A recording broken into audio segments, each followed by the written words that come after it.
Welcome to Breaking Down Bits, a conversation about great comedy bits with the comedians who wrote and performed them.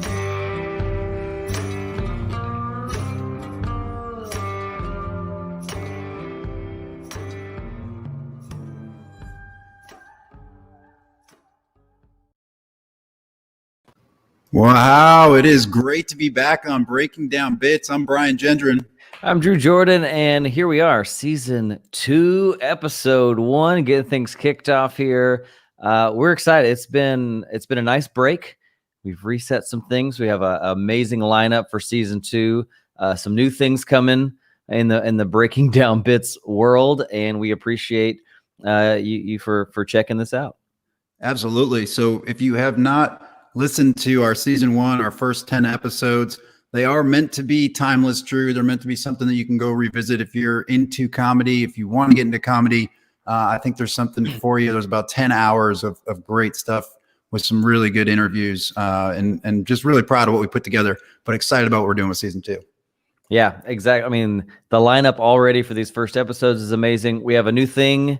If we want to get into it, we're doing a virtual open mic that you can sign up for. The first one, I think it's probably full at this point, but sellout crowd. Yeah, for October 20th. That's next Tuesday when we're recording this. But we're going to do those more and more often. If you want to get involved, you can email us at breakingdownbits@gmail.com.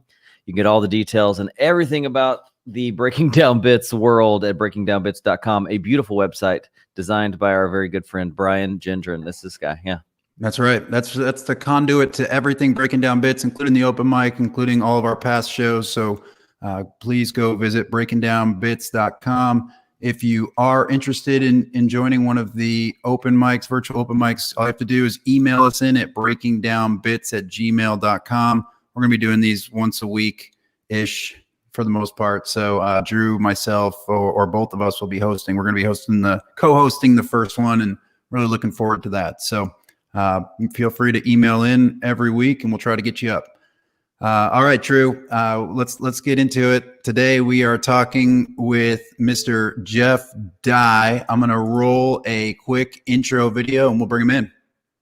Jeff Dye is a nationally touring comedian, actor, host, prankster, and Bigfoot enthusiast. Raised in Seattle, he started doing comedy at Giggles Comedy Club right out of high school and was first nationally recognized on NBC's Last Comic Standing. Since then, he has had 2 shows of his own on MTV, his own Comedy Central Presents special, and starred on numerous other TV projects including Girl Code and Extreme Makeover Home Edition. Dye's passion is bringing love and positivity through laughter to everyone he encounters.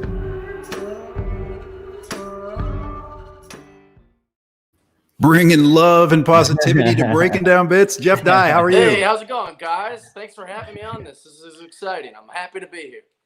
Yeah, I wasn't really for sure if that point about being a Bigfoot enthusiast was true. It's on your bio, and I was like, I'm just going to throw it in there because it sounds fun. Yeah, it's true. It's it's always like the things that are actually true about me. People will laugh and be like, "He's probably just being silly," but it's genuinely. So like, I love Bigfoot, and people go, "What a crack up!"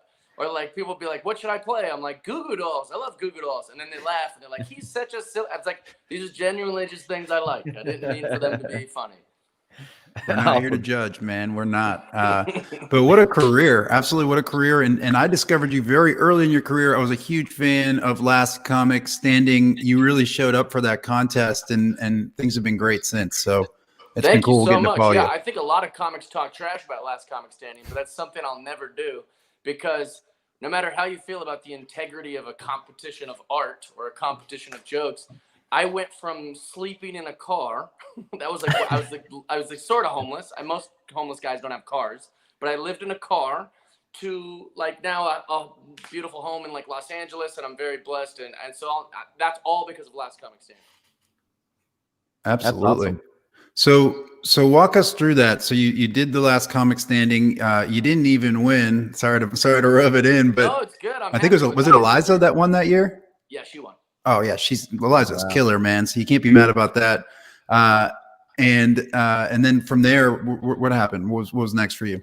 Another reason you can't be mad about finishing third on something like that is it's like everyone starts going, you should have won. You should have won. You get that all the time. And if I would have won and Eliza would have gotten second or third, they would have said it to her. You should have won. So you get this kind of like all the time you hear that, oh, you were robbed.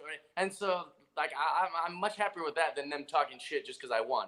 Because she deserved to win. She earned it. She played it great and she's funny. So, but so I'm happy about it. But what was your question about that? So what was next? Did you get into a home after that? You were in your car and you get on NBC. He could run the heater sometimes. It was nice. Wild. I have my own laundry. I moved to Los Angeles during that show and had like a crappy little studio apartment, but it was, it was an apartment. So I was like, holy crap, this is great. Upgrade. And then I forget what you asked. That's how silly I am. No, like go? What were the next steps in your comedy career that after that? So once I came down to LA, I started like doing like the improv and pretty much anywhere that would put me up. But I wasn't like a regular anywhere or like well received yet anywhere because I didn't have any friends. Whitney Cummings was actually the first person like to text me like, here's a spot you can go to tonight. Here's a spot you can go to tonight. Here's a spot. And just because I met her kind of early on that same season of Last Comic Standing, they made her advance on one of the episodes and she turned it down because she was shooting a movie. I think it was called Maid of Honor or something like that. And so she turned down Last Comic Standing. I mean, she could have won. That was the first year a woman won. Like Whitney could have maybe won. So she was the only one I knew. And then literally within like 15 days, I had like an audition to go. It was with Catalyst. It wasn't even really an audition. It was more like an interview. And then Jason Goldberg and Ashton Kutcher picked me to like host this MTV show called Numbnuts. So like it was like a movie. Literally, like they're like, oh, you did this thing. Now you're on a TV show. It was literally like for me, Los Angeles was like magical carpet ride. Yeah. Did you feel really comfortable? How was that?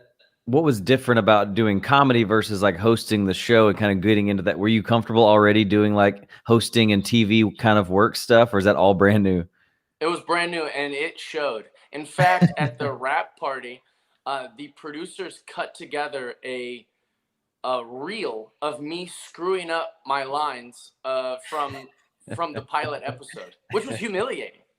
Because what they do most shows, because I've hosted a lot of things since then, and they give me a prompter, or I'm so familiar with like how this is gonna work that I'll put it into my own words.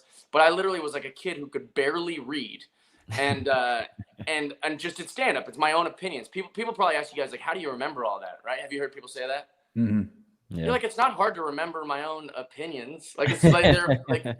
No one's ever been like, how do you feel about Trump? You're like, I can't remember how I feel. So, comedy is very, very loose and you just get to be yourself and you can put it however you'd like each night. Whereas with hosting, he would literally hand me this guy named Peter Hirschko, great guy, but he would hand me like a stack and he'd be like, all right, here's all the host copy. And then he would just go, all right, go. And I was like, I don't have all that memorized. What are you crazy? There was no prompt, there was no anything. So I would just sweat blood in my green room going, the show tonight. It was brutal. So it was really hard. Wow. Yeah, my memory is complete trash, and I'm working on that, but it's not fun.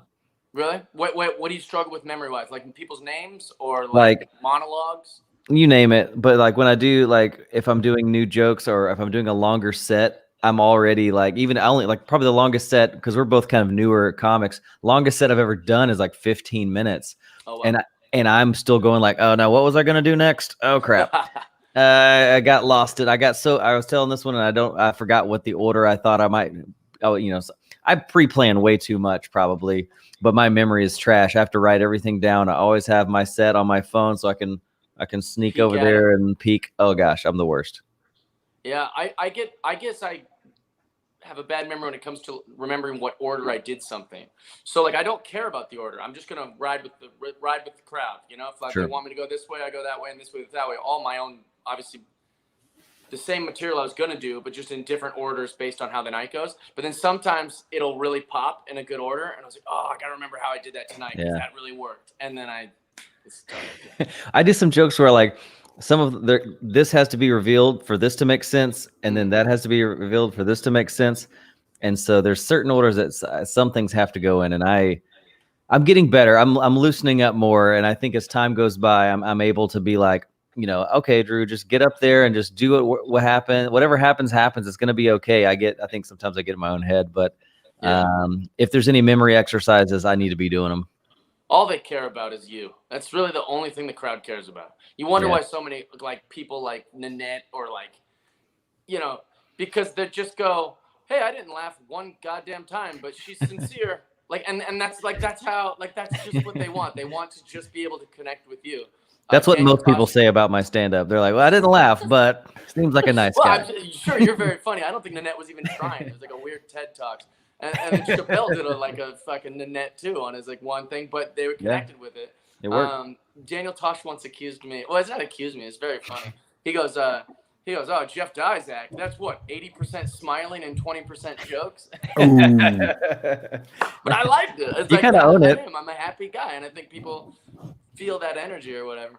Yeah. So what was next? Once you kind of got integrated into the Hollywood, or not Hollywood, but just the Los Angeles scene, what was the next big step that really got you going? The TV show was just a huge launching pad, I assume? Well, the show never aired. So the reason it was called Numbnuts is because there was Jackass, right? Like the first time you heard Jackass, you probably thought, why would they call themselves Jackasses? That doesn't make sense. And then they did the thing called the Dudesons. And then there was, so MTV was trying to kind of create this stable of misfit kind of teenage boys who will do anything kind of thing. And I hosted a show of these three guys who were numbnuts. One guy, his whole claim to fame is he's been hitting the balls a million times in so many different ways. Really silly. One guy was called Crazy Mike. And then it was just this, they were jackasses basically, but we called them numbnuts. And I was just the host of it. And then what happened was when they were in the editing process, when they're adding explosions and all these things that MTV would do back in the day, Snooki got punched in the face on and they blew up on Jersey Shore. Yeah. And it made the network go, wait a minute, we're looking at our analytics. People love this kind of television, and it's 80% female audience. So they're scrap all our boy shows. Let's just get all girl shows. 15 and pregnant. Blah blah blah blah blah blah blah blah. And just if you looked at the TV guide the next week, it was just all chick stuff. So there was people initially who I had moved to LA for a month, and I was like, yeah, I'm working with Ashton Kutcher on a show, and they're like, yeah. Sure. Oh, sure, yeah. There's no photos or no proof or anything. So I look like the biggest liar ever. Eventually came out on MTV too, years and years later. But it was good money, man. They took care of me really good, and it was fun. And I also got to, like you said, learn how to host, learn how to kind of work through that and practice that muscle. And I'm trying to think what happened next. At that time, everyone was real good to me stand-up wise. So I was basically a regular at every club except the Comedy Store. And at that time, nobody wanted to be a regular at the Comedy Store. The place was dog shit. Just between us, it was not a good environment. In 2008, on any given night, there's probably 7 people in the showroom, and then a bunch of comics in the back. I remember one night going, and the comics were heckling the other comics. I was like, "What are we doing here? I don't want to be in this black building that's haunted with the comics are just being negative to the other comics." I hated it. Yeah.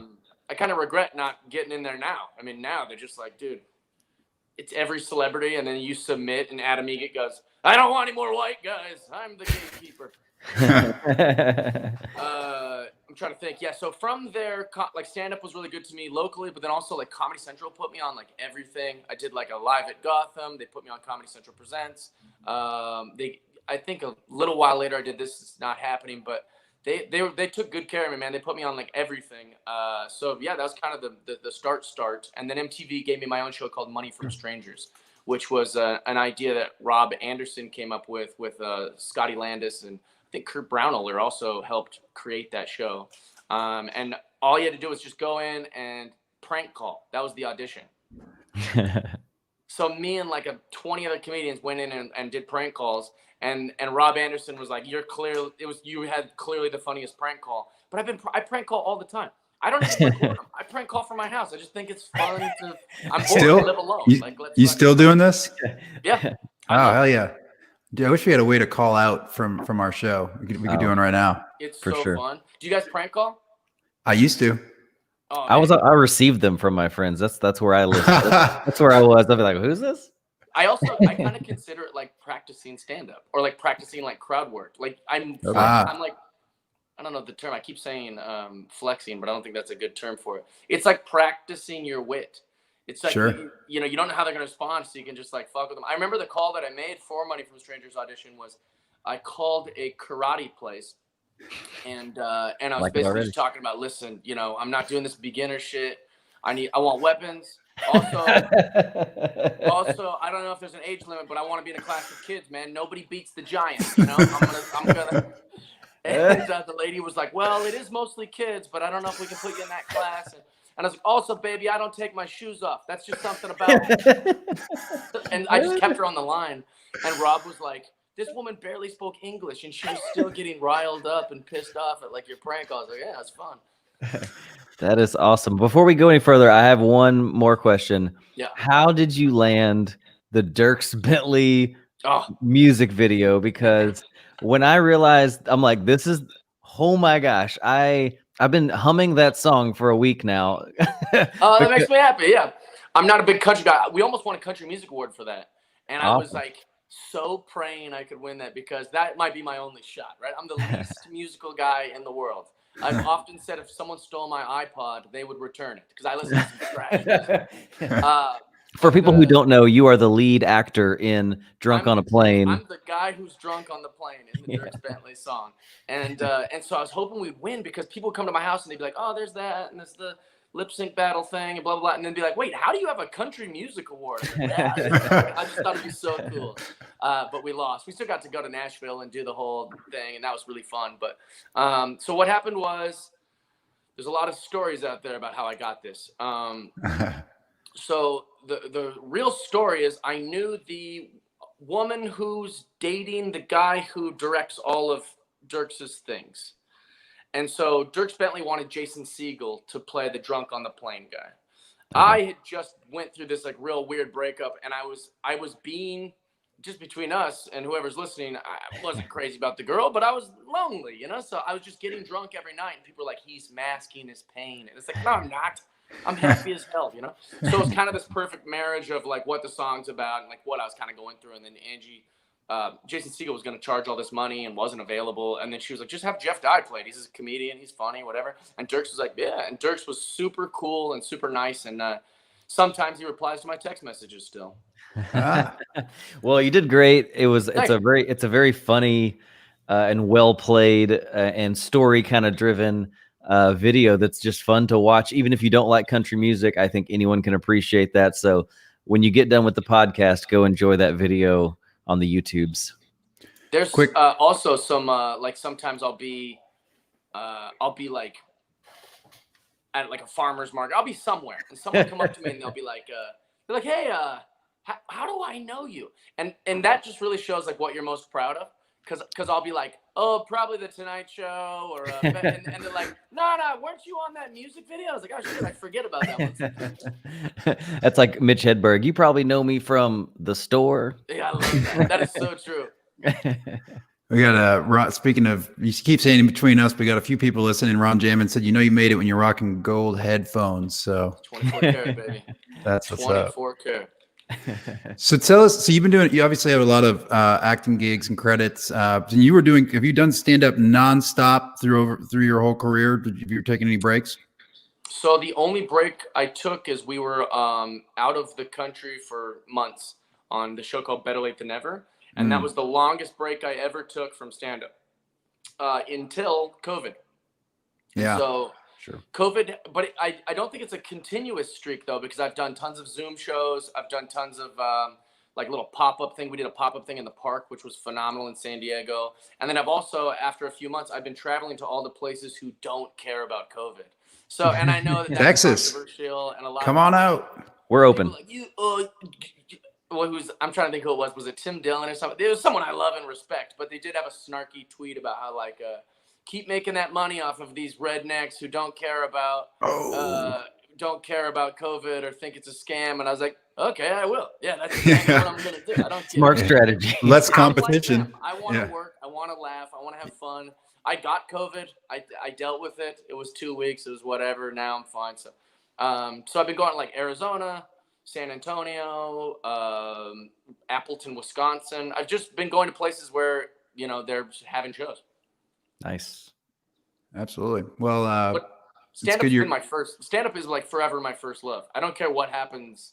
To answer your question better, I don't ever want to stop doing it. It's what makes me most happy. And to be honest, not even that crazy about acting. I've done it.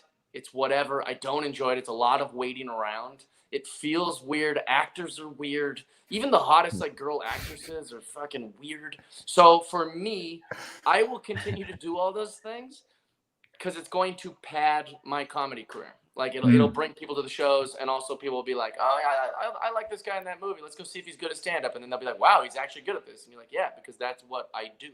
Is it? Do you think it's because you have to? It's somebody else's ideas, right? It's not your ideas, so you never really feel a connection with it as much as you do with stand-up. Do you think that has anything to do with it? Yeah, Brian, I think that's a big part of it, but even more, like, I don't know how to like articulate this appropriately. I think what makes a good stand-up is when they're honest, right? Mm-hmm. So if I'm talking about if I'm doing a bit about Jesus and I start to like be mean about it or something, and people are like, well, that's not him. It feels disingenuous. That crowd can sniff it out in a fucking second. Like I can't get away with meaner material. And some mean comics can't get away with like the fluffy. It's not going to work. Like you have to just be so sincere to like what you are. That's why they always say like find your voice. And I think acting is disingenuous. You're pretending to be something you aren't, and so it feels fraudulent. It feels dishonest, and it just doesn't feel. And maybe I'm just not good enough an actor to enjoy it. So. Yeah, I'm kind of with you. Like I've been getting a little bit of acting work, and I think I like it, but I can imagine nothing, obviously, anything you've done. But I can see where you're coming from. That maybe at that level I wouldn't enjoy it, and that stand up would be at least for me more fulfilling and more fun. It's like a control thing too, right? Find the acting that you'd like. So you know, like sometimes people will criticize, like, oh, so and so is always the same in every movie, right? They'll criticize them for like, you know, let's say it's Adam Sandler, which isn't true, but like let's say they're like Adam Sandler always plays Adam Sandler in the movie. You're like, dude, they wanted an Adam Sandler for the movie. That's why they casted him. Right. And then also, that's probably him just being more genuine to who he is. Like, and that's why I think like Curb Your Enthusiasm. Like, I love it. They just let you be yourself, and they don't even write lines. Like Larry's like, just say what you think, and then here's where we're gonna go with this, and then if it's not funny enough, we'll just do it over again. Like that's the best. Yeah, that'd be some acting. You'd be like, oh, I hope that they cast me every show.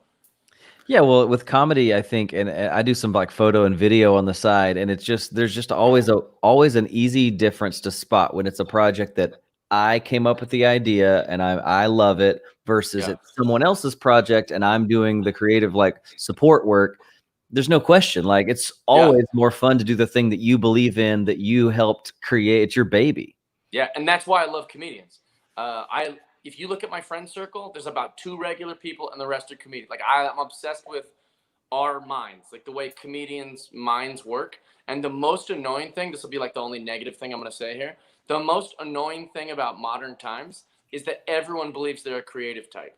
And you're not all creative types. And like I can't tell you how many sound guys and engineers like want to be on the front of the camera. And you're like, no offense, dude, but you're a behind the camera guy. I don't like, it's no disrespect. It's just, that's not what's going to work for you or this project. And I think Instagram and everything's kind of jumbled that all up. Now everyone thinks they're a goddamn movie star.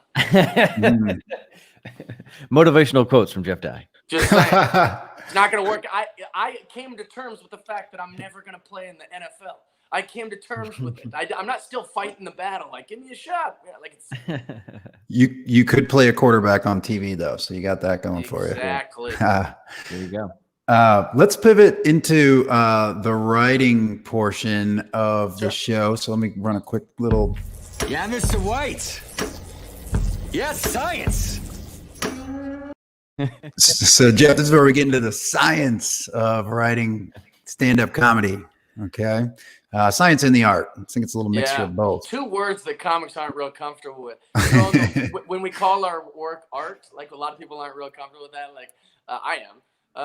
And then also the science. I'm not comfortable with calling it the science. But we had Scott Dickers. He's a editor of the Onion for years, and he said that comedy is not art; it's entertainment. That was an interesting distinction he made. So Because people have to like it is what, because like art, you can just self-express all day long and be like, hey, great for you. No one has to like it. But entertainment, other That's people have to interesting. also enjoy it.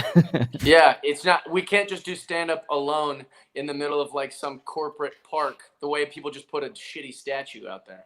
Yeah. that's That's right. art. Yeah. So the first question that we do is very open-ended. How does Jeff Dye write comedy? I go to a coffee shop because my house is full of distractions and things I want to look at. I used to I'm going to do this starting today. You guys have inspired me. I used to, and I'm going to start doing it again today, put my phone in airplane mode, and I would just think about the things that are on my mind that day.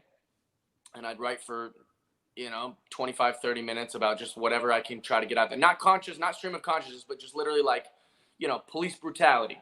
Let's write some shit about that. Maybe no one's ever going to hear it. Maybe no one's ever going to see this. Maybe these jokes aren't even funny, but let's write about it. That's what was on my mind this morning. Or, being in love, right? It's something that's on my brain right now. So I want to write about it. And then after 30 minutes, even if I don't get a lot of good stuff or I don't get a lot of like things, I go back into my phone, still on airplane mode, and I look at old stuff. And I think of anything that maybe didn't work or anything that there was an old idea, and I start tinkering on that. And I learned that from Tommy John again. Tommy would always, because I asked him about his process like all the time because he's so crisp. Like he's just I like those joke writers that you can tell are like a little old school, you'd say, I guess nowadays. Like they're very not alt. They're just like it's set up, punch, tag, tag, tag, set up, punch, tag, tag, tag. And so I asked him, and he was like, yeah, I spent about an hour on new stuff, hour on old stuff. Lately, I've just been looking at Instagram, just refresh, and I'm trying to get out of that. So it's really affected my writing time. Airplane mode, absolutely. What a great recommendation, because that is, man, it's poison for, there's so much stuff coming at you on social media, the news, the election, that stuff. Some of it you can use, but then you got to shut it off for a minute and just process, right? Yeah. Well, and I'll try to like research a joke. Like I'll try to think like, is that even true? And so like I'll go to Safari, like look up, the things to write the joke. Because sometimes you'll make a joke or you'll write a thing and you'll realize like, not only is that a false premise, but I don't even know where I got that information. Like that is horribly inaccurate. But what happens is I go to search the thing for the joke, all productive, and then I'll just be like, who's she? Like, it's like, what am I doing? Well, I like the strategy. Because I think the jokes, like you mentioned earlier, the jokes that I love the most are the ones that feel honest and real. Yeah. And if putting on airplane mode and just taking a moment to take the temperature of what's important to me, because then you're going to have deeper feelings and emotions and you're going to have more to say. That makes a lot of sense as a great starting place. And also you're going to be proud of those jokes for longer because they're more connected to your honest feelings. 100%. And also another tip I would say, if anyone, is listening or think about this, like what do I write about? If someone says like, what do I write about? It's like, think about what the audience thinks when they see you, when people used to see me, I wore baggy clothes. I wore like kitty cat shirts. I had like long hair. I was definitely homeless, And so when people saw me, they didn't have like a guard up. They just thought like, oh, this guy, this another fucking Seattle comic here.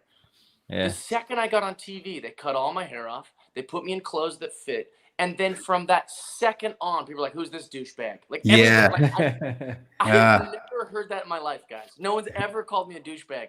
And I've been called a douchebag 30 times a day for the last fucking 13 years. So now what I need to do is take what the crowd sees in me and show them who the true me is, but then also like acknowledge what they see and maybe play to it a little bit. I think that helps a lot because, I'm nice. And so my jokes can't be evil because it's not going to make sense. I'm going to give them what they see, but also what's true to myself. Yeah, you can really get in a situation where you're punching down if you're more handsome in Hollywood, like Jeff here. And I kind of struggle with the same thing, right? Because I bathe daily and brush my teeth, and we're close. Brian plays lacrosse. He's the most douchebaggery of a person in all the external things. But internally, not so much. But externally, Brian is fighting that battle every day. But here's an interesting thing. You guys are both like handsome guys. And you have like cool guy tattoos, and you've got like a fashionable hair. You've got like a great look, I can tell, Brian. Like you have like a good like OCD, but also guy who's got his shit together thing. Yeah. So, however, if you're in a situation having some whiskey with like Doug Stanhope, and I love Doug, one of my favorite people, but let's just use him as an example. You want his approval, you want his whatever. How quick would both of you be like, if Doug's like, that douchebag Jeff Dye, and you guys, like, it's something. For whatever reason, people look at me and go, that's not what a comic looks like. Johnny Carson was handsome. Fucking, like, I could name 30 good-looking comedians that no one criticizes, but I think it's maybe just because I'm smiley and happy, and people go, fuck that guy. Yeah, and it's the same. What I was going to get to is to your point, you got to address it, and you got to address it as quick as you can. It's got to be your first thing. And I've been advised this, and I haven't quite figured out the line yet. Like I've got, I'm picking on my unibrow. You can't see it now. Like, those things I've worked in those spaces, and I haven't found anything yet that I love. So, is there one that you use to address that right off the bat that's worked for you? Not really. Opening line is I think the one thing in my career that I've obsessed about the most. Interesting. So, I've probably watched every late night set that's ever been on television in stand-up comedy. And I'm not making that up. I'm talking like hundreds of hours. But I don't watch the whole set.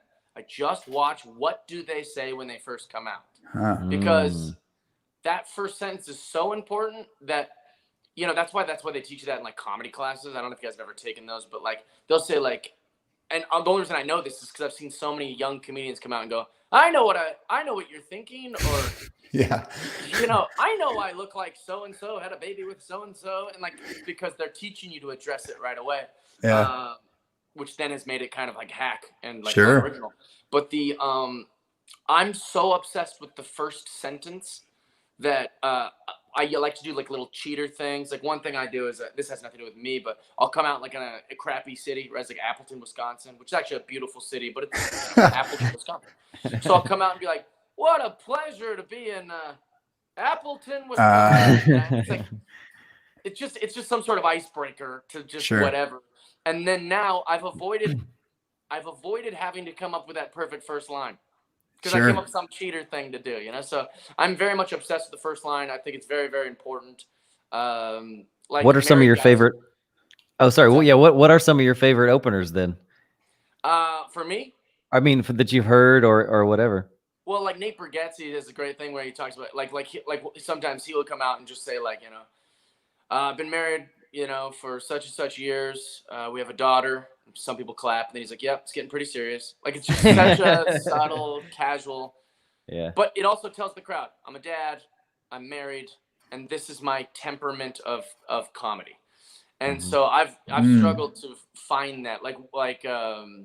I think also it's another cheat move that works is just piggybacking on what the comic before you did. That goes a long ways. But it doesn't help you come up with the perfect opening line. I used to just say I'm a white guy.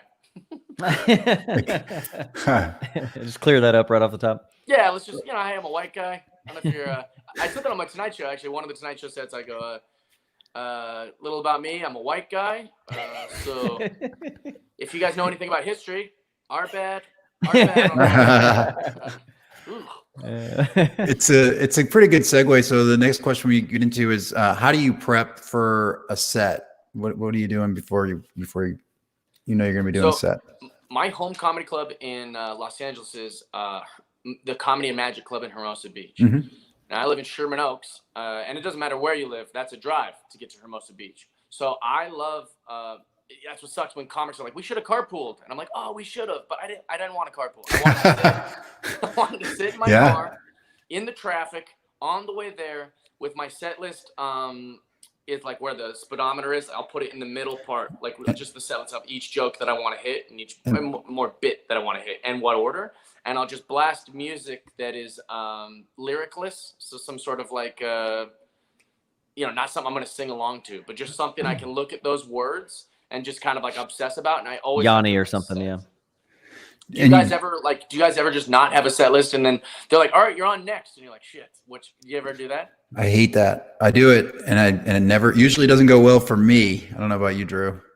Yeah. I think I've had varied success. I feel like when I don't have a plan but I'm in like I don't know, like a groove, I have the most fun in those moments, but I also perform at my best when I'm very prepared. Like I know myself and I know to have the confidence that I need to step on stage and have a good set.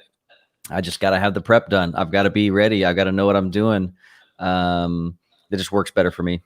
Well, as you guys get farther in your careers, I will encourage you and everyone that's listening to always be prepared, because what you guys just explained isn't something that happens when I literally, I haven't thought of a thing and they're like, Jeff, you're on next. I'm like, oh shit. I kind of run back there and then I get on stage. I always kill. Always. But then afterwards, I'm mad at myself because all I did was the bits that I know kill. I didn't work anything new. Yeah.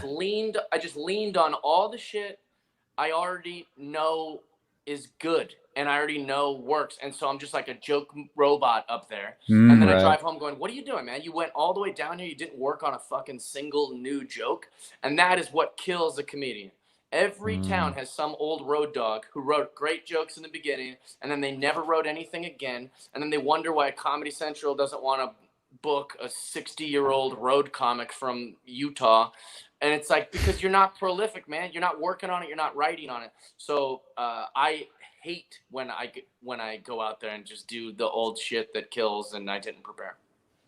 That's a great point. That's a wonderful thing that, yeah, if you're not making progress, that's one thing for me, just to not feel like a depressed jerk and stay in bed all day. I've got to make progress on something. Yeah. And working on new bits is when a new bit, like I think any comedian would agree, when a new bit works, especially like the first time, it's like drugs in your veins for hours. Like it's our lifeblood. Yeah. We're like, oh, new thing. We got a new thing.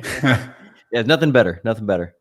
Yeah, and I said it doesn't go well, and I think it's more honestly what you said, Jeff. I just kind of default to this is material I know it's going to kill. I don't add any new tags, new ideas, nothing, and then you've got that I guess it's guilt or whatever it is that you feel after.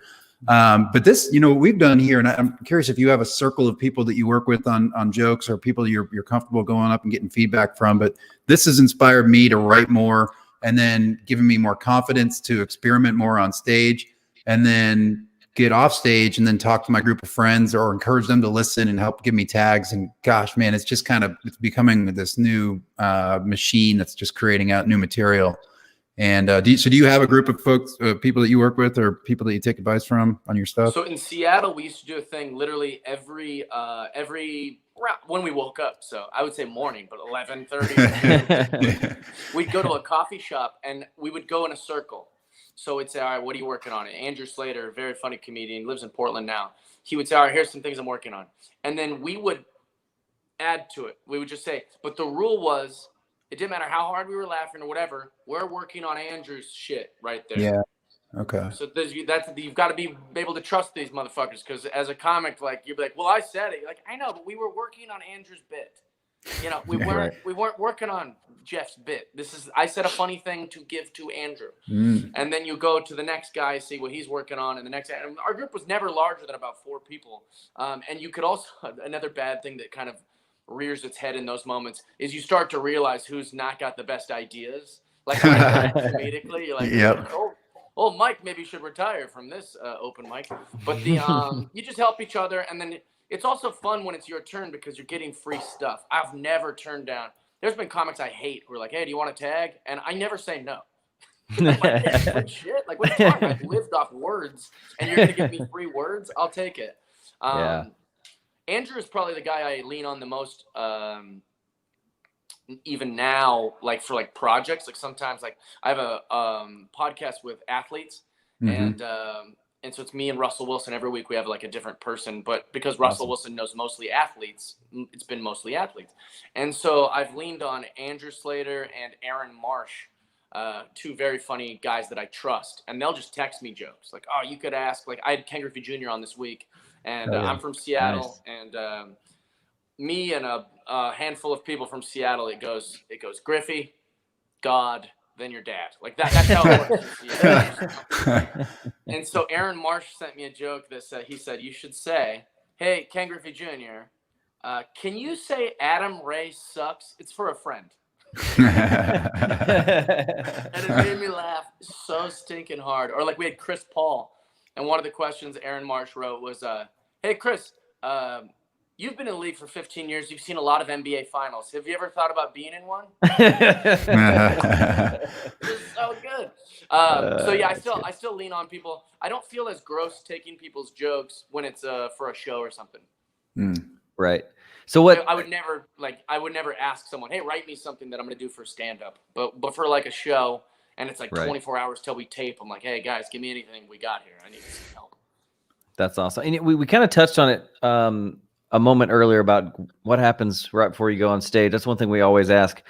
Let's say, the last few minutes before you step on stage, what can you do? What do you do to make sure that you're going to have the best set? What's happening in those last moments before you get on stage?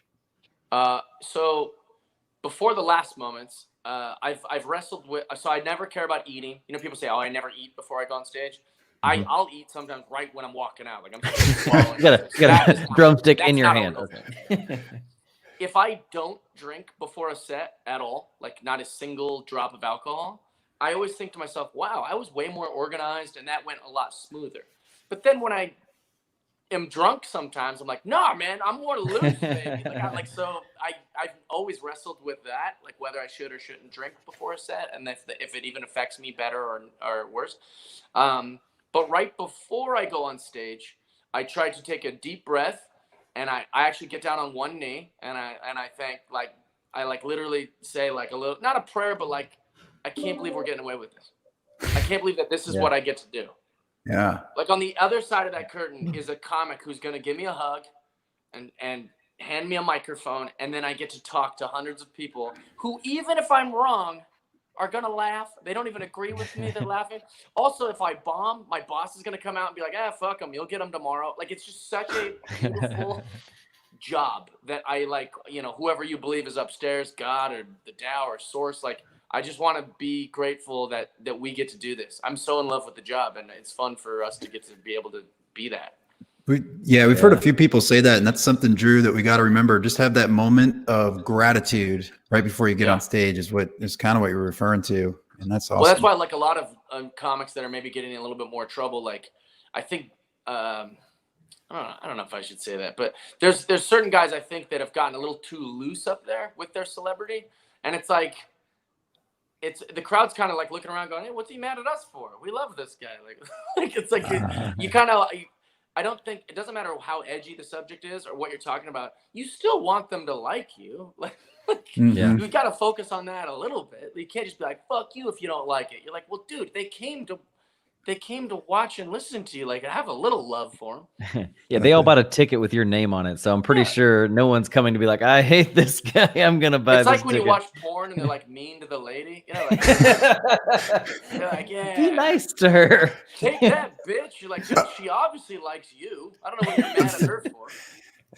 That's gonna come to me this weekend at the Improv. I'm thinking about that in the middle of my set. All right, so do me this. We're about to roll your clip. It's from your album, Live from Madison. Do you want to just tell us a little bit about that recording? Anything you remember specifically from that day, from that show? Yeah, I remember that thinking that this felt like cheating. The crowd was so hot that I was like, "Wow!" Like that club. It's Madison Live, I think is the name of the club. Right? I'm not sure the name of the club. I haven't been there. It's okay. It's in Madison, Wisconsin, and the people that run the club, there's two like gorgeous sisters who are super nice, and the club's always packed, and it's just a fantastic. They've never had me back. The only weekend I was there, I recorded the album, But they're probably just like, this drunk idiot hit on my sister the whole time.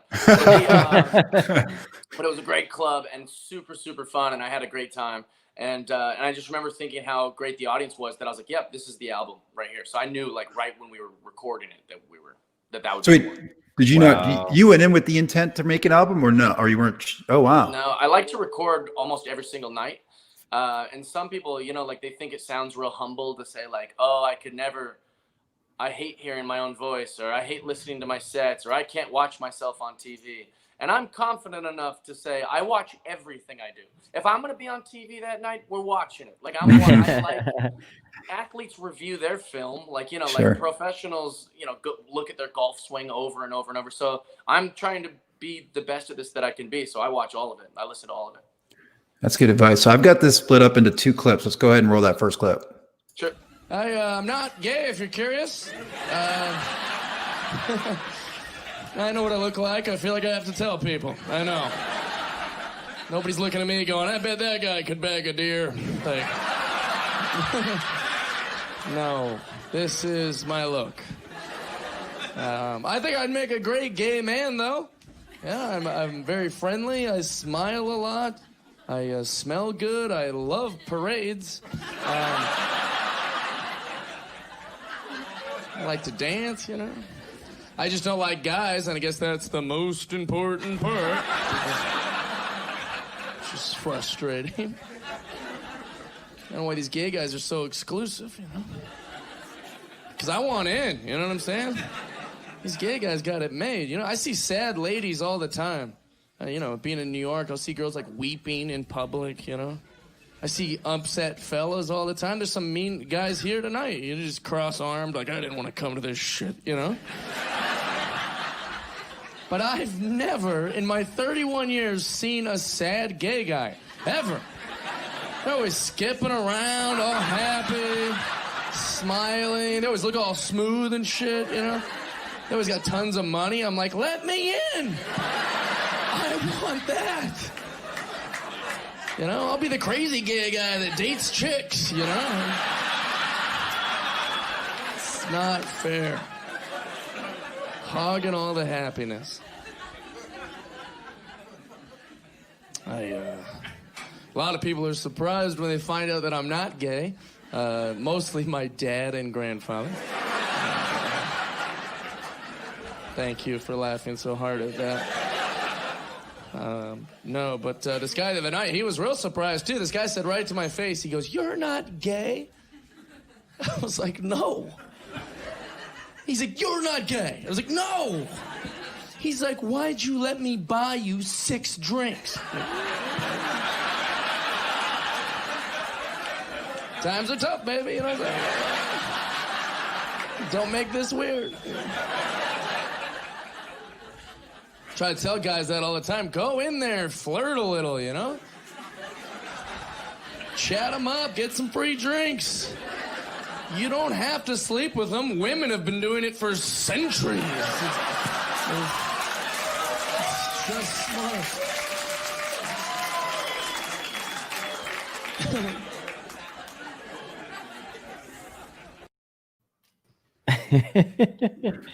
Very good. We ended on an Thank you. applause. Nice. We ended on an applause break. Women have been doing it. Women have been doing it for centuries. Speaking truth, getting that applause. A lot of great technique that I recognized in there. A couple great lines too. I love bag of deer. You know, don't make this weird. You get some cool. Chat them up. I love some of those little quick expressions that you do. And then just the whole irony of, look, I'm going to be the gay guy that dates chicks. What? Why not? So a lot of great stuff in there. Yeah. Yeah, I love that misplaced focus where it's like, I love everything about being gay except that one thing. That was and also, like, I think that helps men identify with it. Like, maybe even homophobic men are like, wait, maybe the only thing I'm hung up on is that we're into different sexual things, right? Yeah. The rest of it's pretty freaking fun. Yeah. I noticed. I mean, and we'll get into it even more. You pick some topics here that could get someone in trouble these days. You have to make sure that you're careful. Like, I know that, I mean, as a younger comic, I'm careful about the topics I choose, and I I have a similar bit where I kind of joke because I get some things. People ask me if I'm gay all the time. Oh, really? It's a real life situation that I live every day. And but I have some issues sometimes worrying about, okay, is this going to come off insensitive or is this going to come off funny? Because I don't mean it to be insensitive. How do you work through those topics that could go wrong, and you just need to make sure that everyone understands that you're just being funny and you're not making a derogatory statement about anything? Yeah, I think the smiling helps. You know, like I smile a lot so people just know, oh, he's being playful. But I have done that my whole life. So Yeah. that's just something that comes natural to me. But like maybe if it's not natural, you should smile occasionally. Like just give them a smirk to go, hey, you know, we're comedy. This is comedy. I will say also, I try to always be on the right side of history on things. So if I'm going to talk about a delicate subject, at least make sure that you're going to be fine with your take on it. Does that make sense? There's a lot of cheap laughs to be had about homosexuals and the gay community. I don't want to do those because I'm not going to feel good about those. However, it is our job to make fun of all these subjects.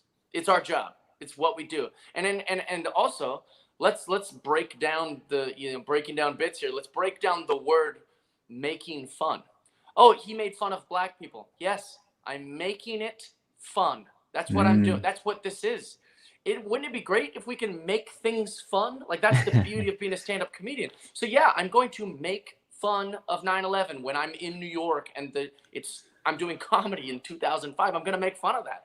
I'm going to make fun of these fascists or the Black Lives Matter movement. Like, that's what's happening in our world. It's our job to make it fun and make it palatable and whatever. But you do have to be cautious that if you're going to venture into that territory, then if you're going to war, you come prepared. You got weapons and you've got armor and shit. And I think the same thing with jokes. Like, if you're gonna go into that war zone, make sure that you got the jokes and you've got the right opinion about it. Yeah. Have you had any moments where you were kind of working out some of those material and had some people get kind of ruffled in the audience and you had to deal with that? All the time. All the time. It happens all the time. And that's the risk that we run. But that's why I always say, like, comics shouldn't get in trouble for making tasteless or cancelable jokes. I think politicians should. I think reality stars should. I think athletes should. But not us. We should get a pass. We're trying to make a joke. Our intent is good. Our intent is to make you laugh. And so it's happened a lot. I mean, I can't tell you how many times just during COVID, I've made a tasteless white guy joke about me trying to understand how to make what's happening currently funny. And I've got some good stuff, but I've also had some swings and some misses. And that's part of it. And so afterwards I'm going, I hope they're not hanging on that one joke, even though I made them laugh 99% of the night. A good example of that is there's a guy I love to read. He's a clinical psychologist, and he gets a bad rap because he's a little bit more conservative than what the modern young people like. But Jordan B. Peterson, do you guys know who that is? Oh, yeah. Yeah. So Jordan B. Peterson loves to call stupid people chimps, right? He refers to them that their brain is not evolved enough yet. It's not their fault. They're just like these little chimps who just think in simple ways. So that was this little seed that was planted in my brain. And I was doing a show in Seattle, Washington, right after Richard Sherman went to sign for the San Francisco 49ers. And I was very upset about that because I loved Richard Sherman as a Seattle Seahawk. And when we didn't sign him again, he could have went to any team, but he intentionally went to the rival team to piss us off. And I thought that was really petty, because he's like, well, you guys didn't want me. I can go to anyone I want. And he's like, yeah, but that's kind of like having sex with my ex-girlfriend and being like, well, I'm single, it's like, no. Or I guess the better example would be if I broke up with her and then she fucked my best friend, and I'm like, hey, come on. And she's like, well, you didn't want me. It's like, you know what you're doing. So I'm making fun of Richard Sherman. It's going real well because everyone in Seattle agrees with me. Like, yeah, fuck that guy. I get it. And I was like, also, he thinks he's real clever just because he went to Stanford. But anytime he tries to argue, he sounds like an idiot. That's the thing about Richard Sherman. He's just a dumb chimp. And literally, you could hear the crowd go, what the fuck? And I was thinking in my mind, and I didn't go, no, like out loud. I did it like in my mind, like, oh shit, how do I recover from this? How do I fucking? It was so uncomfortable, and like some people left. There was like a family of people that left, and the security guard who knows me really well, they're a really cool guy. He's like this big black guy. He's like, I was even trying to tell him, like, no, Jeff ain't like that. Jeff's a good guy. Save him from walking out the door. So it happens. Oh man. Yeah. I mean that Michael Richards was a big Peterson fan, I think. That's what that's crazy. Hey, I have a quick question for you. I'm doing a set this weekend and I'm bringing in some sports humor and I haven't really done much of that. And he seemed like a pretty big sports fan because the people always are like, comedy people aren't sports people, which is probably true, but you find that you can get that to work on stage, or if you find any tips on how to do? Sure. I think especially like in the South, it works very, very well. Yeah. You know, because college football, if you don't watch pro, you watch college. And if you're maybe, and not to be sexist, but like if you're a girl who doesn't like sports, you're probably with a guy who does. Mm-hmm. So the only time I've had trouble with sports jokes is you know, New York, Austin, Portland, Seattle, these kind of places where stereotypically the people don't like sports. But I always think it's funny to like tag it with something like I did like UCB in New York in like 2008 or something like that. The show was just, I mean, they looked at me like, why is this guy even in our city? Like it was like the most alternative crowd ever. And I said, you know, I've been reading Judy Carter's comedy Bible, and one of the things she says is know your audience. So first joke, what's with the Cincinnati Reds new first baseman? Are you kidding me? Yeah. And just that I could acknowledge that they probably hate sports, and it blew, like popped, because they were like, yeah, he's right, we hate sports. So I think you have to feel it out a little bit, but if it's just a regular crowd, it's gonna work. Yeah, and it's Houston stuff, so it's safe, right? And we're in Texas, like you said. So, well, Brian Regan is a good example of that. Brian Regan has done multiple sports jokes on Letterman, and every time it's just stay away from specifics, and it'll be good. Cool. I'm gonna roll the second half of this clip. Okay, that's good. Yeah, homophobia don't make no sense to me. My dad's homophobic, and I asked him about it, said right to his face, I said, Dad, what are you so mad about with all these gay guys, you know? And he goes, well, I don't want one of them coming up to me, and that was his answer. I was like, I'm sorry? He's like, you know, I don't want one of these gay fellas, you know. I was like, Dad, you're not even answering the question. You're just wiggling your body around. Plus, I think you're confusing gay men with molesters. Gay guys don't wander around like there's a 65-year-old in camo. Get him. You're safe, Dad.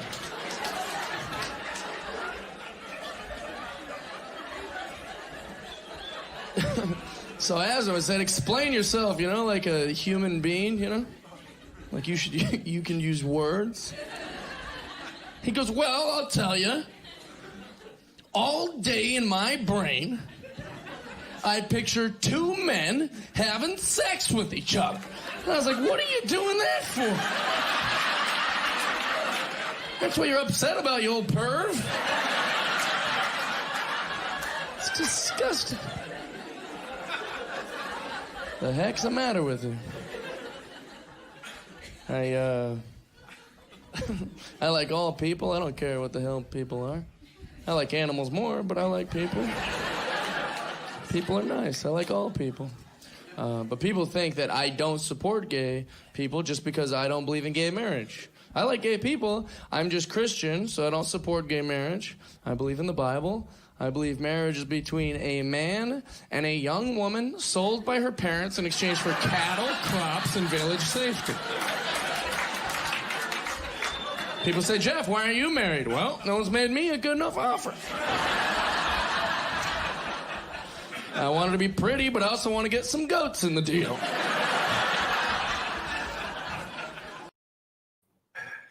Oh, man. Boy, I still do that joke in my act, that last part. Hell yeah. You can just hear I don't know if we have time I guess we don't have time to play the continuation of that bit. But when you get into like explaining kind of the meta conversations you kind of get into, like, oh, when I tell this joke, this is how the audience reacts, and it's like you can hear the air getting sucked out of everyone's butthole, as you put it. Yeah. Well, but it's You true, get like, the silence. the how sensitive the world has become is only going to help us comedically, because now we're going to be able to play with that. You know, there was a time, like, you know, in the 90s, you will listen to like HBO specials and you listen to like records or albums from that time. Anything went. You could say anything. I mean, they had no shot. Like, the shock value was gone. There was no. So it's kind of good that it's back, because now we can play with it for sure. So I don't think it's hurting comedy. I think it's helping comedy. That's a great take. Yeah. I mean, everybody's like, comedy's dying. And you know, we're from the city of Bill Hicks, which is exactly what you just explained, right? I'm here in Houston. But yeah, I mean, that you can get that tightness and then flip it on them and use it against them to make them laugh at themselves, make people laugh at themselves, right? Exactly. How silly we've gotten. Also, like, I think the modern time is kind of saying like, hey, guys, you should care a little less about what comedians are doing and care more about like your communities. And Bill Hicks was like, he was annoyed and yelling at them to care more, because they were soulless idiots. That's right. Like, it was amazing. Actually, this is actually a joking, you know, I probably shouldn't say this anymore with my current situation, but Bill Hicks used to have a quote where he's like, man, fuck the audience. And then I used to always say, yeah, Jeff Dye says, fuck the audience. Is that on your business card? I love the way that one, I think my favorite delivery in all of this was maybe like, what are you doing that for? Like, the way that you say those words, like, not even the words themselves, just the expression and the kind of the squeeze in your voice. Oh, it's just absolute perfection, that delivery. Oh, thanks, man. How much do you think about, because we like to talk about writing, but also performance. How do you think about tweaking the way you say the lines versus just the writing process? So I will say that my delivery is somewhat it's definitely not premeditated. Okay.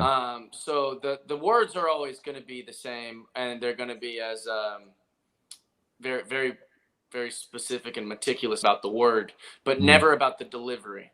And I can notice sometimes a joke. Have you guys ever done a bit and it works, and then for whatever reason, a month later, the exact same bit just isn't getting the same pop? Oh, yeah. You're like, well, what am I doing different? And I have to go back and listen to it a month later and go, oh, that's what's different. It's like, I'm totally not even selling it. Yeah. And so it is important to do those things. I will say my best expressions that people like come from either just something that they've never heard before, like, oh, doctor, or like something like that makes people laugh. The other one is when I use a person's name, which I've heard other comics do, but like, I love that. Instead of just being like, cool it, lady, I'll be like, cool it, Janine. Yeah. And like that makes them laugh because it's Janine. And then the third one is talking wrong.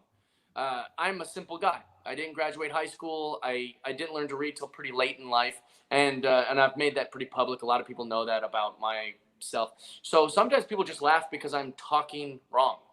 I'll say a thing that doesn't make, I call it a baseball shoe. I know it's a clip, but it's funnier to say baseball shoe.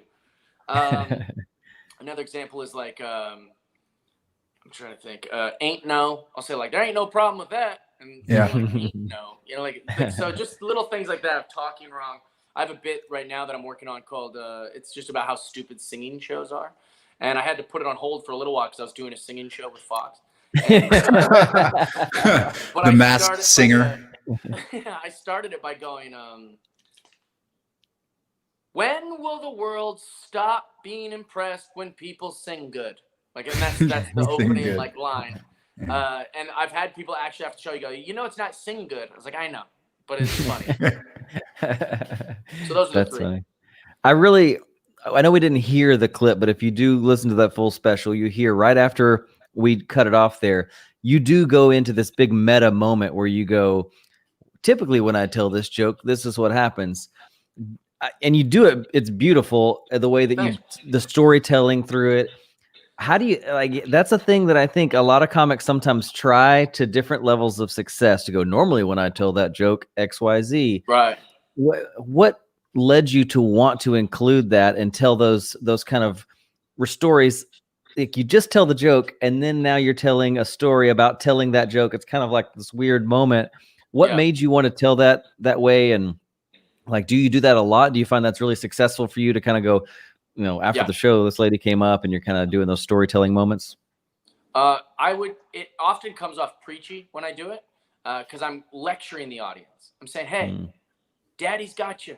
You just listened to me for 40 minutes, and now you're going to go, wait, he doesn't like gay people? And you're like, no, that's not what the joke is. If you just waited 6 seconds like you waited on every other joke, you'd know that this is a pro-gay joke.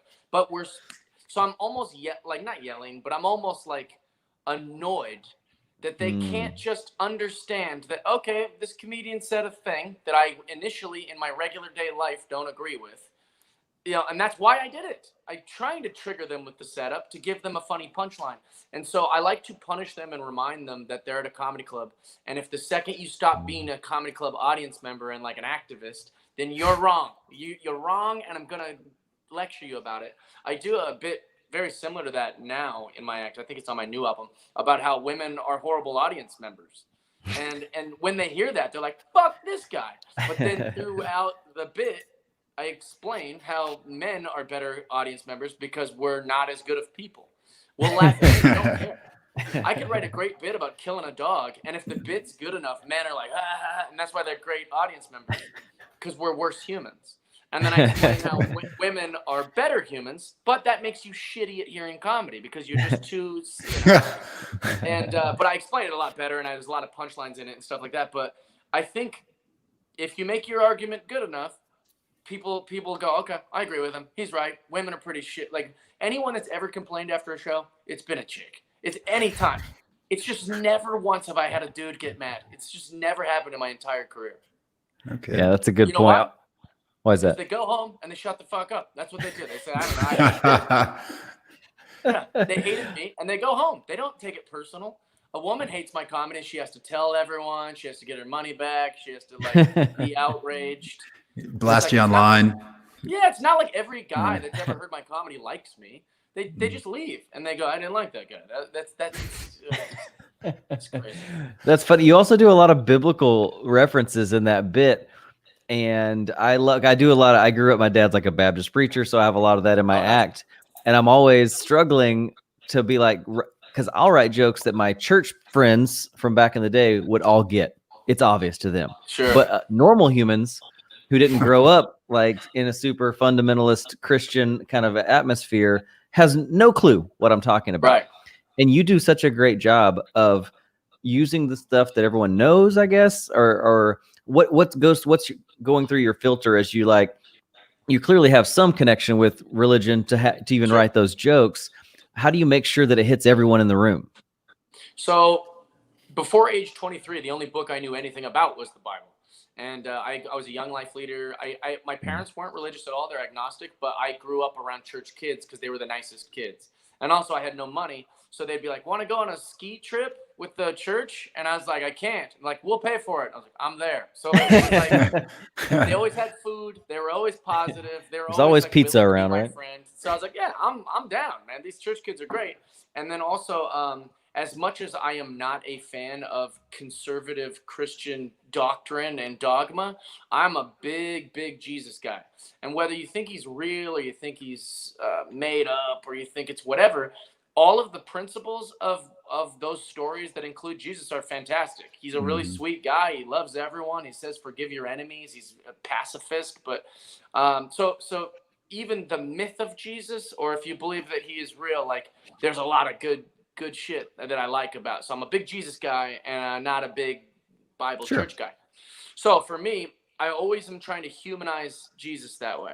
I always want it to be like, kind of like the argument you'd make for like George W. Bush. Like, listen, he wasn't a great president, but a good guy. He's a good guy.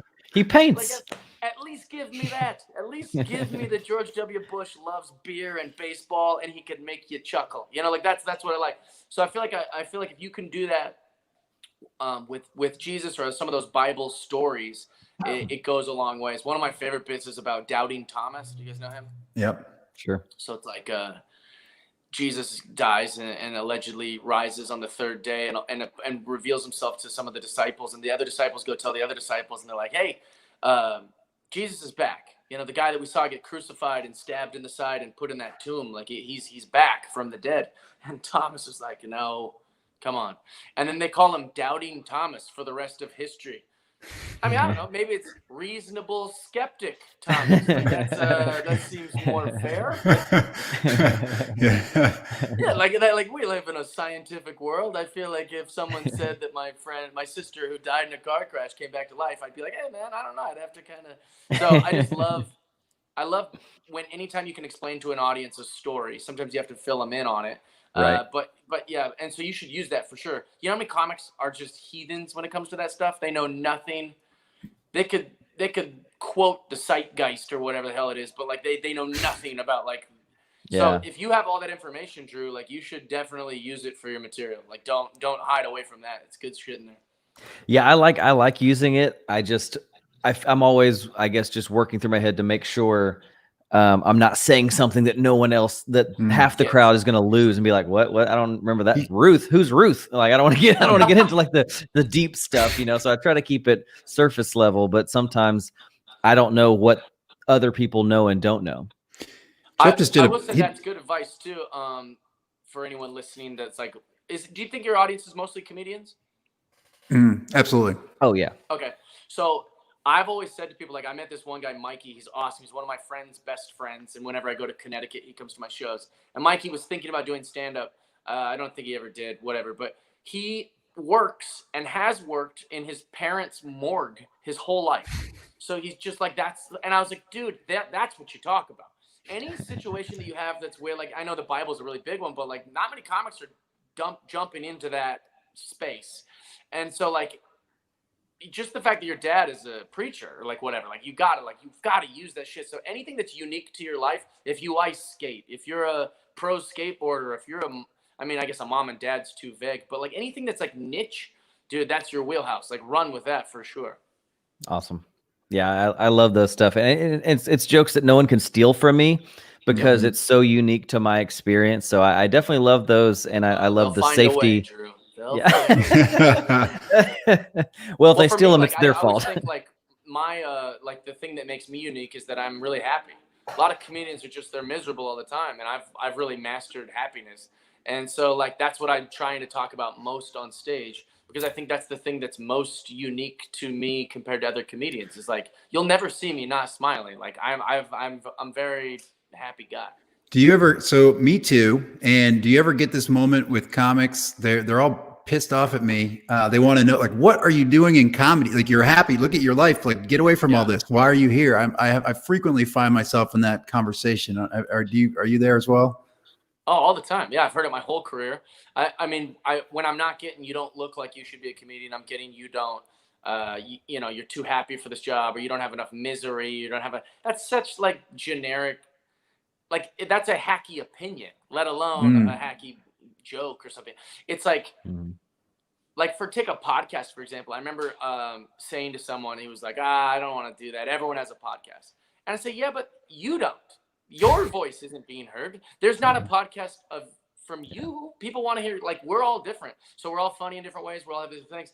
And so I find it interesting that someone would think that my happiness, when no other comedians are this happy, wouldn't work for comedy. In fact, that's what makes me different enough that I should be doing those. Like I'm actually happy that all those comics are negative because it makes me look different. Yeah. So, I never listen to any of that shit. And also, like, I think that if you get to tell jokes for a living and you're good at it and human beings are laughing at you that don't even know you, and like you're getting free drinks and nachos and maybe you're getting paid for it and maybe they're sending you all over the world to do it. The balls on you to ever fucking complain ever again is, you're a selfish asshole if you're grumpy. Love it. Sure. Also, you're getting nachos? What? I want these nachos. Yeah, one of my first gigs ever, the guy came out and he goes, this is a true story. It was a Tribble run. And one of the guys comes out and he goes, I didn't even do that good.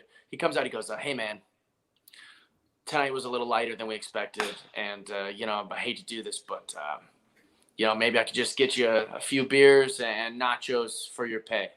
And I was like, Yeah, I was gonna buy nachos anyways. Like I was so happy about it. Did you have like Free a nachos and beer? Like I don't care. We do this job for free, and then they just start paying you. It's insane. feels like a Dumb and Dumber moment? Like, excuse my friends, the town's that way. Yeah, Like- exactly. I think he was like, "Oh shit, this guy's really happy about it." All right, okay. I'm paying everyone in beer and nachos from now on. Forget money. Let's Well, go you guys, at like, you guys do comedy. Do you guys do comedy for free now? more than I'd like. Yeah. Mostly. But I mean, when you first started, you didn't get Oh, yeah. paid. Yeah, for Yeah. sure. And then out of nowhere, we just get money for it. And I always think that this is the only job that if I won the lottery tomorrow and they just put like 20 billion into my bank account, I'd still go do stand-up comedy every night. And Yeah. also, if they just decided and made it a law, like no comedians ever get paid again, I would still go and do this every single night. So that's how Yeah. you know you're doing exactly what you want to be doing. That's such a great point, and I think maybe it's time that we get into one of our final segments here, and hopefully we gave you a little bit of a heads up on this one. Oh, But yeah. this is Brian's favorite joke.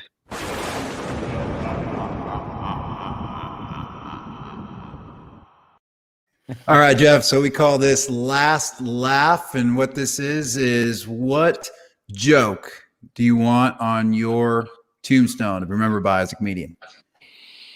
This is tough. I've always said that on my tombstone, I wanted my quote to be, his last words were, "Hey, watch this." Hold my beer. Yeah. Yeah, because I think it's super appropriate for like, there's two types of funny people. Me and Brian Regan were talking about this on my podcast, Jeff Dice Friendship, about how like there's the guy that's in the back of the room that's funny, that's like just kind of murmuring to his friends and making them laugh. He's usually more like a cerebral kind of type. And then there's the other guy that's like the class clown who's on the table and he's not even really that funny, but he's dancing and people are like, what a crack up. I'm that guy for sure. I guess I want to be the cerebral smart one who's making his buddies laugh, but I'm more of the class clown dance on the table type. And so since that's been my entire life of being that comedian, that funny guy, I'm always always getting into something or always being like, hey, check this out. I'm like, that's why Money from Strangers was a great show for me, because I was just constantly messing with people. And if you ever like spend a day with me, if you guys are ever in LA and we're hanging out, you'll see it. I have a little stupid gag for literally every profession. Wherever we go, I've got some dumb thing to say. I talk to strangers, kids, dogs. It doesn't matter, because I just want everyone's attention. I want everyone to like kind of be my friend. And so it's very annoying, but it's also just how I am. So I feel like I say, watch this all the time. Nice. You just crowd work the world around you. Yeah. And It's I think that's a lot of comics, right? We want that validation. We want people to like us. And that's kind of what keeps us doing this in some ways. And that's just And your I think whole there's world. nothing wrong with it. I think like a No. therapist would tell you like, oh, you don't need them to, it's like, what does life have to do with needs? I don't need anything. I don't need a house. I don't need it's about what I want. I want people to like me. And if they don't, then that's good. I had to come to terms with that with Eliza Schlesinger. Eliza Schlesinger is not a big Jeff Dye fan for sure at all. Like we did not get along famously, but I was constantly like, be my friend. And I had to kind of come to terms with like, I don't need Eliza to like me. I just want her to like me. I just want her approval and I want her to be my friend. And I want her to say nice things when I'm not around. If she's never going to do that, that's okay. I have to be cool with that. But I don't think there's anything wrong with wanting that. That's a great distinction between wants and needs, and I agree with everything. Also, you sound like a pretty cool guy to hang out with. So, man, if I'm in LA, we're gonna do this, and we're gonna go make fun of the world. That'd be fun. Let's do this. So we talked about the Friendship podcast. I think weren't you working on something with like Terry Bradshaw or something? Just give us a rundown of what you're doing, where we can find you, things coming up, anything you got going on. Sure. I used to have a show with Terry Bradshaw, George Foreman, Henry Winkler, and William Shatner on NBC called Better Late Than Never. Yeah. It's amazing. And then that's not going on anymore, but I am on a couple episodes, maybe one episode. Maybe I'll be on none of the episodes of the Bradshaw Bunch on E, because I'm like Terry Bradshaw's like son. So we get along so great that they put me on a couple of those things when I was out at his ranch. So then that's maybe what you were referencing. I have a podcast called Danger Talk on Apple with Russell Wilson. And every week we have different guests, Last week we had Ken Griffey Jr., which was like a dream for me. That's amazing. Next week we have Matthew McConaughey, which will be good.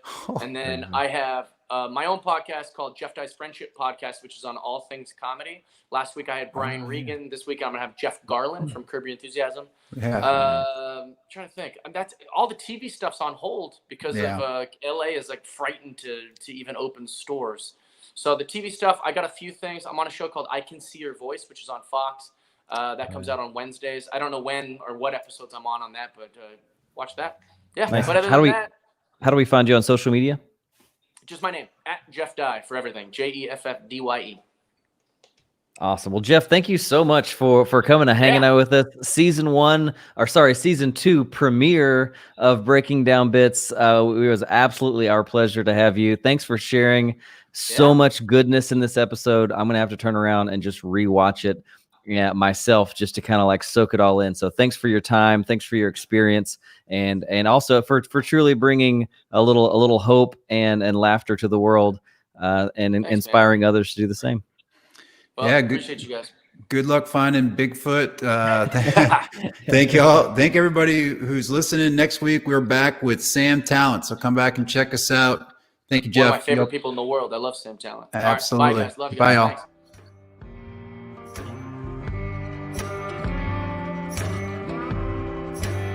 Thanks. Thanks for listening to Breaking Down Bits. You can keep in touch or get more when you follow @BreakingDownBits on social media, visit the website breakingdownbits.com, or shoot us an email at breakingdownbits@gmail.com.